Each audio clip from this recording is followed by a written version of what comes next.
Salam damai sejahtera untuk kita semua. Mari kita berdoa. Segala puji syukur kami naikkan kepada Tuhan Yesus Kristus, Tuhan Roh Kudus penolong kami. Sebentar Tuhan, kami mau sharing firman-Mu. Beri pewahyuan kepada kami, kuatkan iman percaya kepada kami. Terima kasih Tuhan, dalam nama Tuhan Yesus. Amin. Salam kemenangan, salam untuk kita semua. Hari ini kita akan belajar firman Tuhan tentang keajaiban darah Tuhan Yesus dan tabut perjanjian. Pada tahun 1980 ada seorang Ron Wyatt dari Amerika Serikat bersama dua anaknya. Mereka pergi ke Israel. Ron Wyatt meyakini bahwa di Israel itu masih ada tabut perjanjian yang asli yang disalut oleh emas. Jadi ketika itu Ron Wyatt bersama dua anaknya, secara tidak sengaja Ron Wyatt mengangkat tangan kirinya menunjuk bahwa di bukit itu ada tabut perjanjian. Ron Wyatt juga kaget, kok saya bisa berkata seperti itu ya. Nah kemudian Ron Wyatt bersama kedua anaknya mencari tabut perjanjian di bukit negeri Israel. Pencarian tidak mudah, membutuhkan waktu yang lama, sekitar 2 tahun. Belum ada hasil. Lalu kedua anak Ron Wyatt ini pulang ke Amerika. Lalu pencarian dilanjutkan oleh Ron Wyatt bersama satu orang Israel. Jadi Ron Wyatt pergi ke satu bukit, ya, pergi ke satu bukit. Lalu dia menemukan satu lubang yang kecil. Kemudian Ron Wyatt memperbesar lubang itu sampai 45 cm. Kemudian Ron Wyatt masuk ke gua itu, ya, ke gua itu. Akhirnya Ron Wyatt menemukan satu ruangan yang cukup besar, dan di ruangan itu ada satu peti atau meja. Kemudian Ron Wyatt melihat ada tetesan warna hitam, ya, dari atas goa menyentuh ke tutup pendamaian.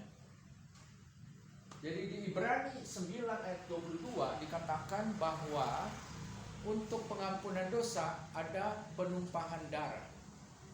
Kita baca di perjanjian lama, setiap 1 tahun sekali imam besar masuk ke ruang Maha Kudus membawa darah anak domba untuk pengampunan diri imam tersebut dan juga umatnya. Lalu darah itu dipercikan ke tutup pendamaian tabut perjanjian. Nah, kemudian oleh Ron Wyatt, darah itu sampel darah itu diambil lalu dibawa ke laboratorium Israel. Dia mencari laboratorium yang reliable, yang dapat dipercaya. Ron Wyatt bilang, kamu selidiki darah ini dan beritahukan kepada saya apa yang kamu ketahui tentang darah ini. Lalu peneliti di bawah mikroskop, darah diperbesar bisa 1000 kali, 5000 kali. Lalu peneliti ini bilang ke temannya dan ke atasannya, dikatakan bahwa darah ini hidup, ya. Jadi darah itu ada umurnya. Umur darah itu 120 hari. Kalau lewat dari itu sudah mati darah itu. Jadi di darah ini ada kromosom. Kromosom itu bentuknya seperti X. Nah begini, ini ada inti nukleus dan ini bentuk X, ya. Nah ini kromosom. Ini darah manusia, tapi kalau darah hewan ada lingkaran, bawahnya hanya bentuk X saja. Nah, ini darah hewan. Jadi ada perbedaan darah manusia dengan darah hewan. Nah, peneliti ini bilang bahwa di dalam darah ini ada 46 kromosom. Kromosom itu materi pembawa keturunan. Jadi satu orang anak itu ada 23 kromosom dari ayahnya dan 23 kromosom dari ibunya. Total jumlahnya 46 kromosom. Itu darah manusia. Tetapi darah yang diteliti ini jumlahnya itu 24 kromosom, 23 kromosom dari ibunya, 1 kromosom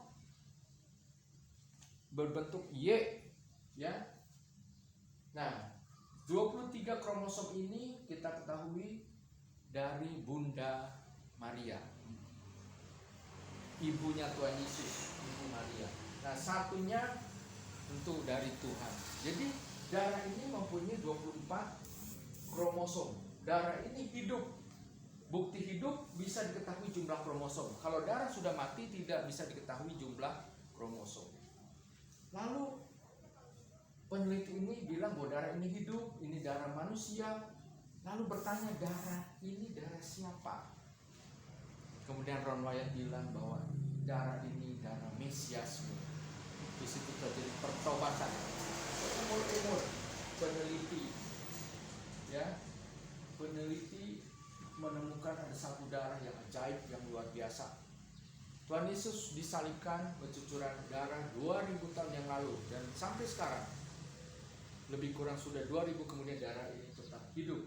This blood is still alive, masih hidup sampai selama-lamanya. Jadi ketika Tuhan Yesus disalib di Bukit Golgota pada hari Jumat jam 12 terjadi kegelapan selama 3 jam. Terjadi gempa, karena gempa itulah terjadi retakan bukit-bukit. Nah, Tuhan Yesus mencucurkan darahnya melalui retakan bukit itu, dan di bawahnya ada tabut perjanjian Tuhan, tabut perjanjian Allah. Jadi darah Tuhan Yesus menetes, menyentuh tutup pendamaian. Jadi terjadilah pendamaian. Seperti pola di perjanjian lama, demikian di pola perjanjian baru terjadi. Jadi saudaraku, disitulah keajaiban darah Tuhan Yesus. Dan kita percaya, kita beriman kepada Tuhan, ya, bahwa Tuhan Allah yang luar biasa, penuh mujizat. Kita bergantung dan berharap kepada Tuhan. Demikian kita berdoa. Bapa Surgawi, dalam nama Tuhan Yesus, terima kasih kami boleh mengenal keajaiban darah Tuhan Yesus. Kami mau berharap bersandar kepadamu dalam nama Tuhan Yesus. Amin. Demikian, salam kemenangan. Shalom, salam damai sejahtera.